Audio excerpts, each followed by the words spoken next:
स्वयं मेरा दाजु दुशासनले घसीटेर तानेर घिच्याएर द्रौपदीलाई ल्याउँदाखेरि पनि द्रौपदीले यहाँ म त दासत्व स्वीकार्दैन भनेकी छैनन्। द्रौपदीले केवल धर्मको रीत अनुसार एउटा प्रश्न जो सोधेकी छिन् त्यो प्रश्नको उत्तर किन यहाँ दिन सक्दैनौँ हामी? कल्याणी द्रौपदीले बार जो प्रश्न दोहोऱ्याएको, यदि यो प्रश्नमाथि हजुरहरूले विचार गरेर उत्तर दिनुहुन्न भनेदेखि, कसको विचार के छ भनेर उत्तर दिनुहुन्न भने यो राजसभाको मर्यादा आज सिद्धिएर जान्छ। यस प्रकार त्यो विकर्णले पनि बार ती सभासदहरूलाई अनुरोध गर्यो, तर ती नरेशहरू त्यस सम्बन्धमा कोही पनि बोलेनन्।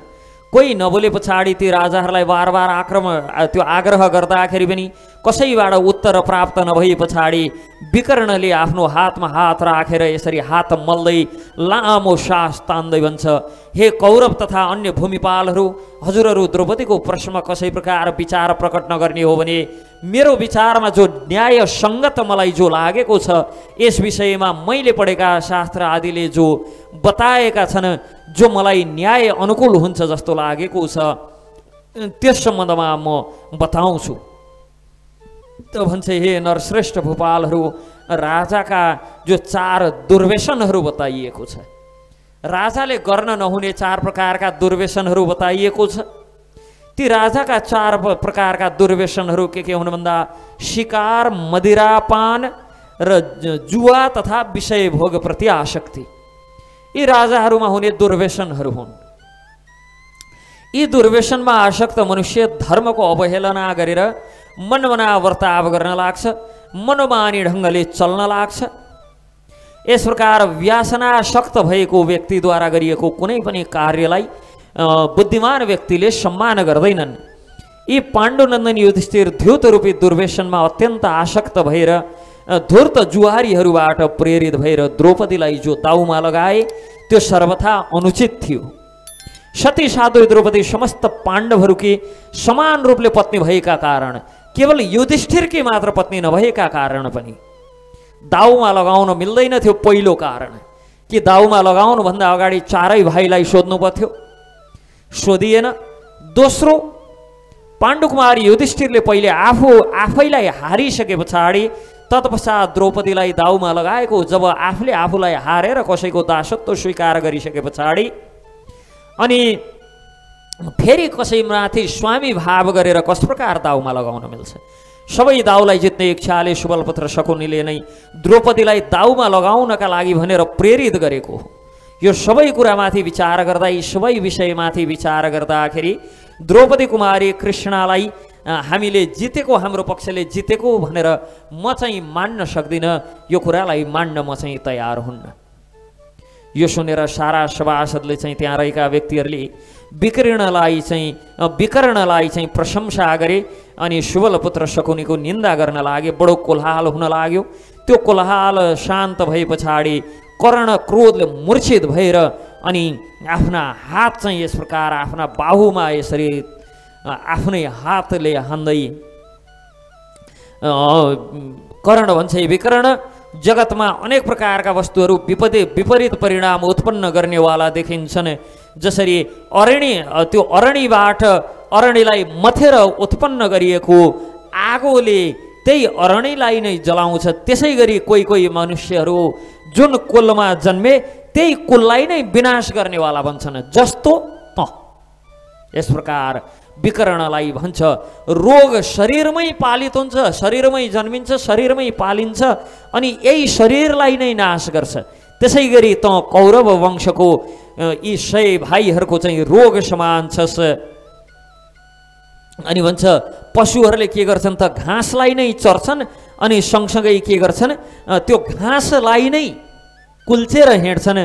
त्यसै प्रकार कुरुकुलमा उत्पन्न भएर पनि आफ्नै पक्षको हानि गर्ने हे विकर्ण, द्रोण, भीष्म, कृप, अश्वत्थामा, विदुर, धृतराष्ट्र, गान्धारी यी सबैभन्दा त बुद्धिमान भइस्।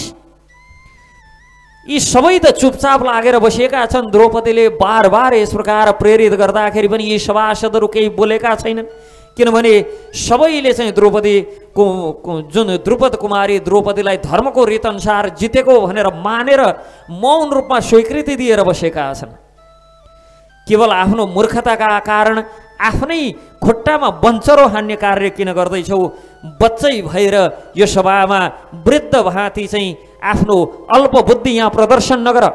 दुर्योधनको भाइ भएका कारण मैले दण्डित नगरेको हुँ, अथवा अहिले जो तिमीले बोल्दैछौ यो सर्वथा दण्डको उचित कुरा बोल्दैछ।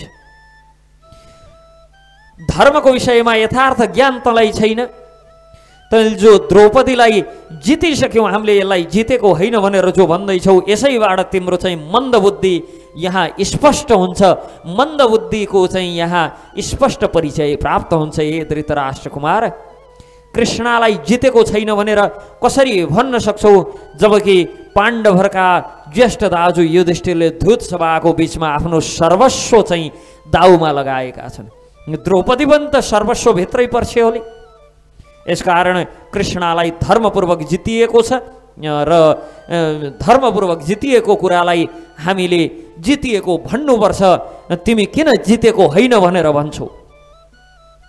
युधिष्ठिरले आफ्नो वाणीद्वारा बोलेर द्रौपदीलाई दाउमा राखेको हो, अनि शेष रहेका पाण्डवहरू मौन बसेर त्यसलाई स्वीकार गरेका हुन्। यसकारण वचनद्वारा वाचा अनुज्ञाता स्वयं उसले युधिष्ठिरले चाहिँ वचनद्वारा नै दाउमा लगाएका हुन् भने बाँकीले त्यतिखेर रोकेनन्, बोलेनन् र मौनताद्वारा दाउमा लगाएका हुन्। यसकारण सर्वथा हामीले चाहिँ जितेको हो।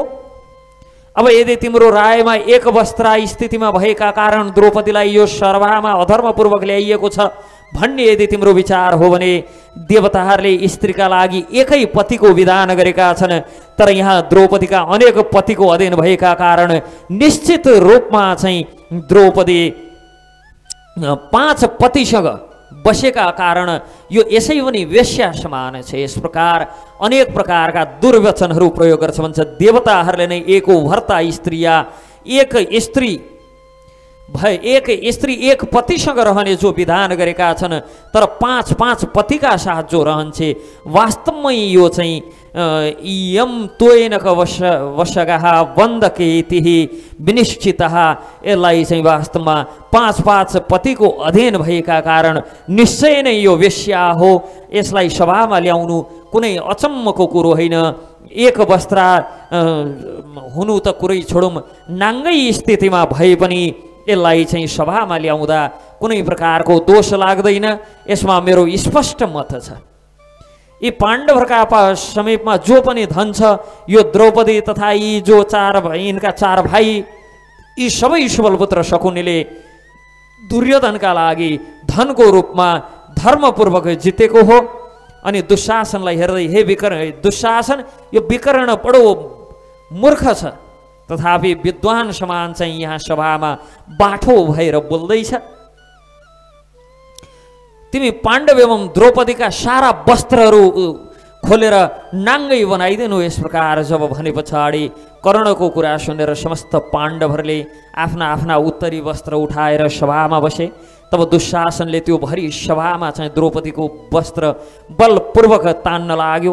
जब वस्त्र यस प्रकार तान्न लागे पछाडि द्रौपदीले पहिले आफ्ना पतिहरूतर्फ हेरिन्, लाचार भएर शिर झुकाएर बसेका छन्। सारा त्यहाँ कुरुवृद्धहरूलाई हेरिन्, कुरुवंशी वृद्धहरू सबै लाचार भएर बसेका छन्। आफ्ना हातले यसरी समातेर आफ्नो लाज राख्न खोजिन्। जब सम्भव भएन तब दुवै हात छोडेर यसरी भगवान कृष्णको आकृष्यमाणे वशने जब यसरी तान्न लाग्यो, तब द्रौपद्यास चिन्तितो हरिः, भगवान श्री कृष्णको स्मरण गर्न लागिन्। द्रौपदी मनमा भन्छन्, मैले पूर्वकालमा महात्मा वशिष्ठजीले बताउनु भएको सारा जो उपदेशहरू मलाई मेरो स्मृतिमा छ। भारी विपत्तिमा सदा सर्वदा महात्यापदी सम्प्राप्ते स्मर्तव्यो भगवान हरि, भगवान श्रीहरिको स्मरण गर्नु भन्नुभएको छ। यसकारण गोविन्देति समाभाष्य कृष्णेति च पुनः पुनः, यति विचार गरेर द्रौपदी बार बार गोविन्द गोविन्द कृष्ण कृष्ण यस प्रकार नाम लिएर पुकार्न लागिन्। आपत्तिकालमा अभय दिने लोक प्रपितामह भगवान नारायण स्वरूप भगवान श्री कृष्णको मन मन यसरी चाहिँ जब पुकार्न लागे नि, हे गोविन्द हे गोविन्द, हे कृष्ण, इस प्रकार गोविंद द्वारकावासिन कृष्ण गोपी जन प्रिय, हे गोविंद हे द्वारकावासी श्री कृष्ण, हे गोपीहरूका चाहिँ प्राणवल्लभ केशव, कौरवहरूले मेरो अपमान गर्दैछन्, के हजुरले जान्नुहुन्न, के हजुरले देख्नु भएको छैन? कौरव्य परिभूता माम किम न जानासि केशव, हे केशव हजुरले देख्नु भएन? कौरवहरूले यस प्रकार मेरो अपमान गरेका। हे नाथ हे रमानाथ, हे वज्रनाथ आर्तिनाशन, कौरवार्ण बमग्नाम कौरवारणम अग्नाम मामोदरस्व जनार्दन, हे नाथ हे रमानाथ, हे ब्रजनाथ, हे संकटनाशक जनार्दन, म कौरव रूप समुद्र जुन कौरव रूप समुद्रको दुःखमा डुबेकी छु, मेरो उद्धार गर्नुहोस् हे सच्चिदानन्द कृष्ण कृष्ण महायोगेन विश्वात्मा विश्वभावनः, हे सच्चिदानंद स्वरूप कृष्ण, हे महायोगी, हे विश्वात्मन, हे विश्वभावन, हे गोविंद, ए कौरवहरूको बीचमा कष्ट पाउँदै गरेकी म शरणागत अबलाको रक्षा गर्नुहोस्। यस प्रकार बार बार हे तीनै लोकका स्वामी कृष्णाशा हरिम त्रिभुवनेश्वरम, जो तीनै लोकका स्वामी श्याम सुन्दर श्री कृष्णको बार बार यसरी स्मरण गरेर बार बार चिन्तन गरेर जब हृदयमा पुकार्न लागेन, मानिनी द्रौपदी दुःखले आँचलले आफ्नो मुख ढाकेर जोर जोरले रुन लागेन। तब द्रुपद नन्दिनीको त्यो करुण पुकार सुनेर भगवान श्री कृष्ण गदगद भएर शय्या आसन आदि सारा छोडेर द्रौपदी प्रति दयाले द्रवित भएर गरुड अनि रथ आदि सबैलाई छोडेर पैदल नै पदभ्याम कृपालु कृपया भ्यागात, पैदल नै यसरी दौडिनु भयो। जब कृष्णले आफ्नो रक्षाका लागि भगवान श्री कृष्ण बार बार हे कृष्ण हे हरि हे गोविंद हे नारायण यस प्रकार भगवान नाम जोर जोरले चाहिँ हृदयमा पुकार्दै थिएन। धर्मस्वरूप भगवान श्री कृष्ण अव्यक्त रूपले वस्त्रमा प्रवेश गरेर भाँति भाँति सुन्दर वस्त्रद्वारा द्रौपदीलाई चाहिँ यसरी ढाक्नु भयो। द्रौपदीको वस्त्र तान्दाखेरि अनेक प्रकारका वस्त्रहरू प्रकट हुन लागे। धर्मपालनको प्रभावले त्यहाँ भाँति भाँति सयौं रङ बिरङका चाहिँ अनेक प्रकारका वस्त्रहरू तानिन लागे, वस्त्रहरू देखिन लागे। भयंकर कोलाहल हुन लाग्यो। अद्भुत यस्तो दृश्य देखेर राजा द्रौपदीको सबैले प्रशंसा गर्न लागे अनि द्रौपदीको प्रशंसा गर्न लागे। धन्य ती द्रौपद जसले द्रौपदी प्राप्त गरेकी छिन्। यस प्रकार सारा राजाहरूको त्यो सभामा दुशासन तानै छ। विविध प्रकारका वस्त्रहरू प्रकट भएका छन्। अनि त्यहाँ यसरी हात मलेर भीमसेन ओठ चपाउँदै क्रोधमा चाहिँ भयंकर गर्जनका साथ भीमसेनले अब प्रतिज्ञा गर्छन्। भन्छन्, देश देशान्तरका निवासी क्षेत्रीयहरू मेरो यो कुरामा ध्यान दिनु। आज मैले जो प्रतिज्ञा गर्दैछु यो प्रतिज्ञा न इतिहासमा कुनै क्षेत्रीयले गरेको थियो न भविष्यमा कसैले यस्तो प्रतिज्ञा गर्ला। यो मन्द बुद्धि दुशासनले भरत वंशका लागि जो कलङ्क समान छ, यो कलङ्कले आज द्रौपदीको जो अवहेलना गरेको छ, द्रौपदीको जो कपाल समातेर तानेको छ, म आज यसलाई चाहिँ युद्धमा यसलाई मारेर बलपूर्वक यसको छाती फोडेर छातीबाट यसको रगत निकालेर पिउने छु। रगत पिएर यदि मैले यसको छाती फोडेर रगत पिउन सकिनँ भनेदेखि, यदि मैले आफ्नो यो कुरालाई चाहिँ यो वचनलाई पुरा गर्न सकिनँ भने मलाई मेरा पितामहले प्राप्त गरेको त्यो उन्नत लोकहरू प्राप्त नहोस्। सदा सर्वदा जो मेरा पितामहले प्राप्त गरेको श्रेष्ठ गति मलाई प्राप्त नहोस्। म नरकको भागीदार हुनुपर्छ यदि यो वचन पुरा गर्न सकिनँ भने। भीमसेनले यसरी भयंकर यो जब प्रतिज्ञा लिए तब सारा राजाहरूले दुशासनको निन्दा गर्दै भीमसेनको प्रशंसा गर्न लागे। जब सभामा सारा वस्त्रको पर्वत बन्यो, पहाड बन्यो, दुशासन थकित भयो, लज्जित भयो, चुपचाप बस्यो। त्यतिखेर कुन्ती पुत्रहरूतर्फ देख्दै सारा नरेशहरू दुशासनमा चाहिँ अनेक प्रकारका वचनद्वारा दुशासनलाई धिक्कार्न लागे। अनि कौरव तथा द्रौपदीको पूर्वोक्त जो द्रौपदीले प्रश्न सोधेको त्यो प्रश्नको स्पष्ट विवेचना त्यहाँ भएन। धृतराष्ट्रको पनि निन्दा गर्न लाग्यो। अब आँट आयो नि त, भीमसेनले यति चाहिँ भनिसके पछाडि अब सबैलाई आँट आयो। यस प्रकार राजा धृतराष्ट्रलाई निन्दा गर्न लागे। अब तब सम्पूर्ण धर्मका ज्ञाता विदुरजी आफ्ना दुवै हात माथि उठाएर सभासदहरूलाई चुप गराएर तत्पश्चात सभामा आएका सारा भूपालगणहरूलाई सम्बोधन गर्दै द्रुपद कुमारी कृष्णाले जो प्रश्न गरेकी थिइन्, यहाँ अनेक प्रकारका चाहिँ यी उपस्थित सबैलाई चाहिँ प्रश्न गरिन्। अनाथ भाँति रुँदै, तर हजुरहरूले त्यसको विवेचना गरेर धर्मपूर्वक उत्तर दिनु भएन। यसकारण आज हाम्रो सभामा धर्मको हानि भयो। यसकारण यो जो सभाका सम्राट जो छन् युधिष्ठिर के अरे धर्म, यो सभाका जो यहाँका सम्राट छन् धृतराष्ट्रकै निन्दा हुन लाग्यो। आफ्नै सभामा आफ्नो निन्दा हुनुभन्दा ठुलो अधर्म, धर्मको ह्रास भएको, लोप भएको अरू के प्रमाण होला। यस प्रकार धर्मको हानि सुरु भयो। सङ्कटमा परेको मनुष्य अग्निभाती चिन्ताले प्रज्वलित भएर सभाको शरण लिन्छ। तर त्यस समय सभासदगण धर्म एवं सत्यको आश्रय लिएर तिनलाई शरणमा आएकालाई शरण दिनुपर्ने, वचनद्वारा शान्त गर्नुपर्ने।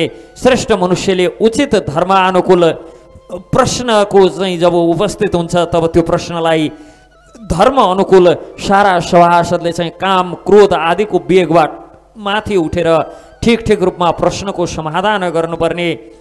यहाँ त विकर्ण बाहेक अरू कसैले उत्तर दिएन। विकर्णले आफ्नो बुद्धि अनुसार आफ्नो दाजुभाइ, आफ्ना सारा दाजुभाइलाई पनि तिनको डर र तिनको ममता त्यागेर भलिभाँति आफ्नो बुद्धि अनुसार उत्तर दियो। आफ्ना बुद्धि अनुसार सबैले उत्तर दिनुपर्ने हो। जो धर्मज्ञ पुरुष सभामा गएर त्यहाँ उपस्थित भएको जो त्यहाँ उपस्थित भएर पनि जो त्यहाँ प्रस्तुत भएको प्रश्नको उत्तर दिँदैनन्, त्यो प्रश्नको उत्तर नदिनेहरूले मिथ्या भाषण गरे बापतको, झुट बोले बराबरको चाहिँ पापको आदि फल भोग्नुपर्ने हुन्छ। यस प्रकार जो धर्मज्ञ मानव सभामा गएर कुनै प्रश्नमाथि चाहिँ प्रश्न सुनेर झुटो निर्णय दिन्छ, मिथ्या निर्णय सुनाउँछ, त्यो व्यक्तिले असत्य भाषणको पुरा दण्ड भोग्नुपर्छ भने जसले बोल्दैन आफ्ना रिसाउलान् भनेर यस प्रकार सत्य भाषण, सत्य कुरा बोल्दैन, त्यस्तो व्यक्तिले के गर्नुपर्छ त भन्दा झुट बोलेको आदि फल त्यस्तो व्यक्तिले पनि प्राप्त गर्नुपर्छ। यस सम्बन्धमा प्रहलाद एवं अंगिरा कुमार मुनि सुधन्वा त्यो चाहिँ प्रहलादका छोराको र अंगिरा कुमार मुनि सुधन्वाको संवाद सम्बन्धमा चाहिँ प्राचीन इतिहासको उदाहरण छ। दैत्यराज प्रहलादका जो छोरा विरोचन, यी विरोचनले केशिनी नाम गरेकी एक कन्या प्राप्तिका लागि अंगिराका छोरा सुधन्वाका साथ विवाद भएको थियो। दुवैले एकैपटक चाहिँ तिनलाई, ती कन्यालाई चाहिँ केशिनीलाई देखे पछाडि तपाईहरू दुई मध्ये जो सर्वथा योग्य हुनुहुन्छ तिनलाई म विवाह गर्छु भने पछाडि यी दुईटामा को योग्य भनेर एक प्रकारको चाहिँ झगडा पर्यो। त्यो झगडा परे पछाडि ती कन्यालाई त्यो सुधन्वा र विरोचनले चाहिँ ती केशिनी नाम गरेकी कन्या प्राप्तिका लागि चाहिँ के गरे भन्दाखेरि सारा आफ्नो प्राणै लगाएर, प्राणको बाजी लगाएर चाहिँ को श्रेष्ठ हो त भनेर त्यो श्रेष्ठताको प्रतिपादन गर्नका लागि, श्रेष्ठता स्थापित गर्नका लागि, म श्रेष्ठ छु भनेर बुझाउनका लागि दुवैले आफ्नो प्राणकै बाजी लगाए। अनि श्रेष्ठताको प्रश्न लिएर जब विवाद बढेर गयो तब सुधन्वालाई गएर चाहिँ यस प्रकार सुधन्वाले चाहिँ गएर आफ्ना पिता अंगिरा कुमारलाई गएर प्रश्न गरे। तब अंगिरा कुमारले मैले यदि श्रेष्ठताको निराकरण गरेँ भने पुत्रप्रतिको प्रेम अथवा पुत्रको चाहिँ पक्ष लिएको अभियोग लाग्न सक्छ। यसकारण कुश्रेष्ठ भन्ने कुरा गएर विरोचनका पिता प्रहलादलाई नै सोध्नु। यति भनिसके पछाडि यो प्रश्न लिएर तब दैत्यराज प्रहलादसँग गएर हामी दुईमा को श्रेष्ठ छौँ यसको सत्य उत्तर दिनुहोस्, झुट नबोल्नु होला, जे सत्य हो त्यही बताइदिनुहोस्। अनि त्यस समय प्रहलाद चाहिँ विवादले भयभीत भएर सुधन्वातर्फ हेर्दै सुधन्वाको चाहिँ प्रज्वलित ब्रह्मदण्ड समान जो तेजतर्फ हेरेर चाहिँ यो पक्कै पनि यो अब भनौँ भने एकतिर छोरो एकतिर चाहिँ ती ब्रह्म तेजले सम्पन्न ब्राह्मण, यो विवाद होला यस्तो सोचेर केही बोल्नु भएन। नबोले पछाडि ती ब्राह्मणले हे प्रहलाद, यदि यो प्रश्नको उत्तरमा झुटो बोल्नुभयो अथवा मौन रहनुभयो भने, झुटो बोल्नुभयो भने झुटोको चाहिँ पापले, जो मिथ्या भाषणको पापले, अनि बोल्नु भएन भनेदेखि सत्य कुरा नबोल्नु भनेको असत्यलाई मौन स्वीकृति दिनु हो। त्यो असत्यलाई मौन स्वीकृति दिएका कारण पापको आदि फल भोग्नु पर्नेछ। वज्रधारी इन्द्रको जो वज्र छ त्यो वज्रद्वारा तपाईँको शिर 100 टुक्रा भएर जानेछ। सुधन्वाले यति भने पछाडि प्रहलाद व्यथित भएर तत्पश्चात केही समय विचार गरेर दुवै छोराहरूलाई, सुधन्वालाई पनि आफ्ना छोरा विरोचनलाई पनि सारा भलिभाँति भएको के हो सबै कुराहरू प्रश्न गरिसकेर सोधेर तब प्रहलाद भन्नुहुन्छ, हे महाभाग सुधन्वा, हजुर देवता असुर तथा ब्राह्मणका पनि धर्म बुझेका, ममा यस्तो धर्म सङ्कट एउटा आएको छ। के धर्म सङ्कट भन्दाखेरि जो प्रश्न यहाँ कश्यपजीलाई, अब यो सारा जुन प्रश्नहरू सुनिसके पछाडि सुधन्वालाई भन्नुहुन्छ, म कश्यपजीसँग यस सम्बन्धमा वार्ता गर्न चाहन्छु, किनभने अब यो मलाई पनि एउटा धर्म सङ्कट हो। यसकारण देवता असुर तथा ब्राह्मण आदि सबैका लागि परम पूजनीय कश्यप हुनुहुन्छ, म गएर प्रश्न सोध्छु। गएर भन्नुहुन्छ कि जो प्रश्नको उत्तरै दिएन अथवा असत्य उत्तर दियो भने लोक परलोकमा के प्राप्त हुन्छ यो मलाई बताउनुहोस्, तत्पछाड म उत्तर दिन्छु भनेर गएर कश्यपलाई सोधे पछाडि कश्यपले, जसले सत्य कुरा जान्दा जान्दै पनि काम क्रोध अथवा भयले सत्य त्यो प्रश्नको उत्तर दिँदैनन् भने वरुण देवताका सहस्र पाश तिनीमाथि पर्नेछन्। अनि ती सहस्र पाश जो छन् ती सहस्र पाशले चाहिँ बन्दित भएर बस्नुपर्नेछ। 1000 वरुणका पाशहरूले बाँध्नेछन्, जो त्यो कतै चाहिँ साक्षी बक्नुपर्ने बेला, साक्षी दिनुपर्ने समयमा शिथिल भएर दुवै पक्षसँग मेरो सम्बन्ध यता पनि राम्रो होस् उता पनि राम्रो होस् त्यस्तो भाव राखेर त्यो दुई जिब्रे नीति अवलम्बन गर्छ अथवा मौनताको नीति अवलम्बन गर्छ भने वरुण देवताका 100,000 पासद्वारा बाँधिनुपर्छ र त्यो 1000 पासहरू 1 वर्ष पूरा भए पछाडि 1 वर्षसम्म सत्यको व्रत लिनाले एउटा पास खुल्दै जान्छ। यस प्रकार 1000 वर्ष चाहिँ त्यो केवल पास खोल्नका लागि मात्र 1000 वर्षसम्म सत्यको व्रत लिनुपर्ने हुन्छ। वास्तवमा जसले यथार्थ जानेको छ त्यसले यथार्थतापूर्वक सत्य नै बोल्नुपर्छ।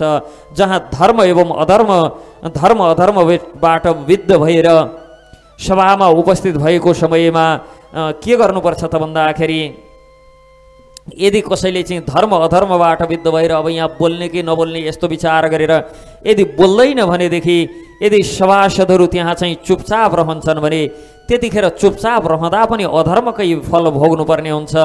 यसकारण हे प्रहलाद, जो सभामा निन्दा योग्य मनुष्यको निन्दा हुन्छ त्यो सभा सदा सर्वदा त्यसको ऐश्वर्य बढेर जान्छ, सभापति निष्पाप भएर जान्छन्, सभासद पनि पापबाट मुक्त भएर जान्छन्। यसकारण सभामा जो अधर्म हुन्छ त्यो सभाको आधा भाग स्वयं सभापतिले लिनुपर्छ, 1/4 भाग त्यहाँ सभामा चाहिँ पाप गर्नेहरूलाई प्राप्त हुन्छ भने 1/4 भाग चाहिँ त्यहाँ बसेर चुपचाप लागेर हेर्ने सभासदहरूलाई प्राप्त हुन्छ। यसकारण कुनै सभामा पाप हुँदैछ भने तत्क्षण त्यो सभाको पापमा चाहिँ यदि अधर्म हुँदैछ भने अधर्म सम्बन्धमा बोल्नुपर्छ।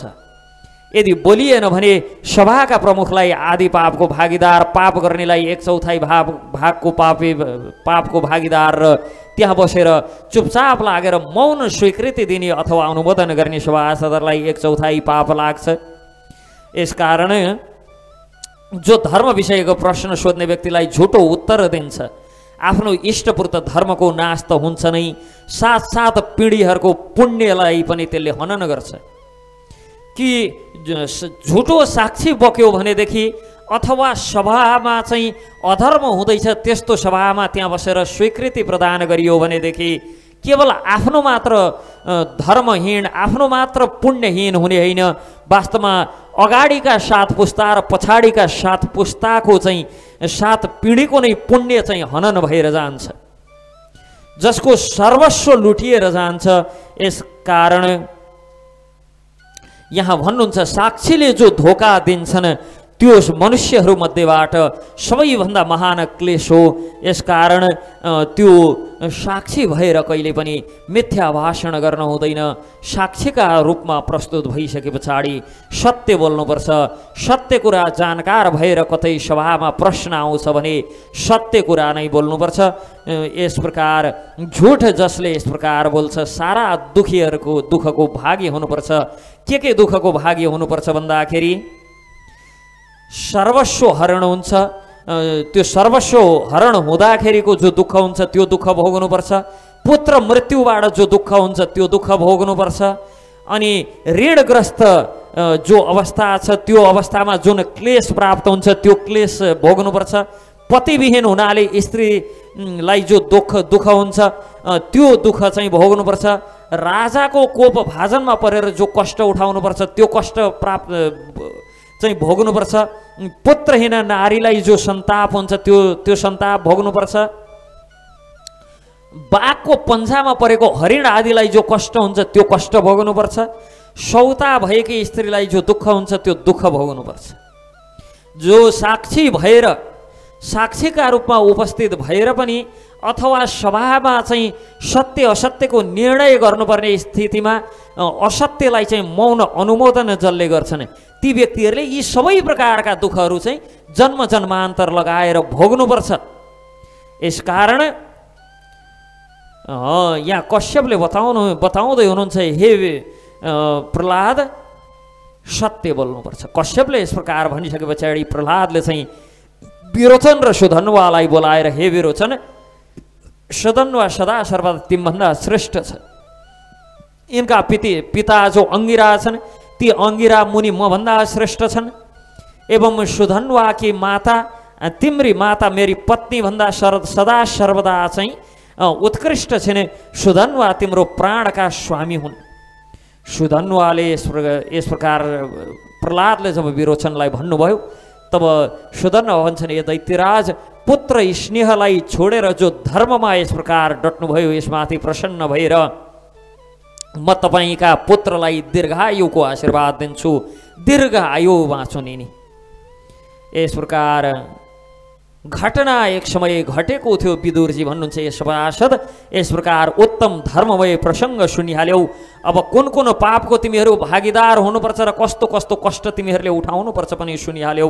यसकारण द्रौपदीको प्रश्न अनुसार यहाँ उत्तर देऊ। अनि राजातर्फ हेरेर भन्नुहुन्छ, हे राजन, यस सम्बन्धमा हजुरको मान्यता के छ? किनभने यिनी सबै चुप लागेर बस्नाले आदि पाप त यिनको आदि पाप पनि तपाईँलाई लाग्छ। विदुरको यो कुरा सुनेर सारा राजाहरू अझ पनि केही बोल्दैनन्। त्यस समय कर्णले दुशासनलाई के भन्छ त भन्दाखेरि, हे दुशासन, त्वहम कृष्णदासीम गृहान्नय, यसलाई घरमा लिएर जाऊ अनि घरमा लगेर काममा लगाऊ। द्रौपदी चाहिँ एकदम लाजमा लज्जित भएर चाहिँ थरथर काँप्दै पाण्डवहरूलाई पुकार्ने। त्यस समयमा दुशासनको त्यो भारी सभामा दुशासनले त्यो तपस्विनी द्रौपदीलाई फेरि समातेर घिच्याउन लाग्यो। तब द्रौपदी भन्छन्, म प्रति यो जो कार्य भएको छ, यस्तो कार्य म माथि आज जो हुँदैछ आजसम्म कसैलाई भएको थिएन होला। अब वास्तवमा मैले जो गर्न चाहदैछु सम्भवतः त्यो कार्य मैले नगर्नुपर्ने हो, तर म अब गर्नुपर्ने स्थितिमा पुगेँ। मैले मेरा पतिहरू यहाँ हुँदाहुँदै क्रोध देखाउन नहुने हो, मेरा पतिहरूका समीपमा मैले चाहिँ यसरी क्रोध देखाउन नहुने हो। तर अब म व्याकुल भइसकेँ, अब ममा कुनै उपाय छैन। म अब जो गर्न नहुने यो कार्य मैले गर्नुपर्ने अवस्था आयो। यो दुरात्मा दुशासनले मलाई बलपूर्वक घिच्याउन लाग्यो। जो कर्म आजसम्म भएको छैन यो सभामा, आज त्यो कार्य मैले गर्दैछु। कौरवहरूको सभामा म समस्त कुरुवंशी महात्माहरूलाई प्रणाम गरेर अब मैले अहिलेसम्म यहाँ चाहिँ के भयो त भन्दाखेरि म यो ऋतु धर्म भएका कारण आफूभन्दा योग्य, आफूभन्दा उच्च मेरा गुरु, मेरा ससुरा आदिको मुखमा सिधा नहेरौँ भनेर मैले प्रणाम गरेकी थिइनँ। अब म हजुरहरूको मुखमा हेर्दैछु। मुखमा हेरेर पहिले मैले प्रणाम गरेँ, यस कारण प्रणाम गरेर अनि भन्नुहुन्छ यसलाई मेरो अपराध नमानियोस्।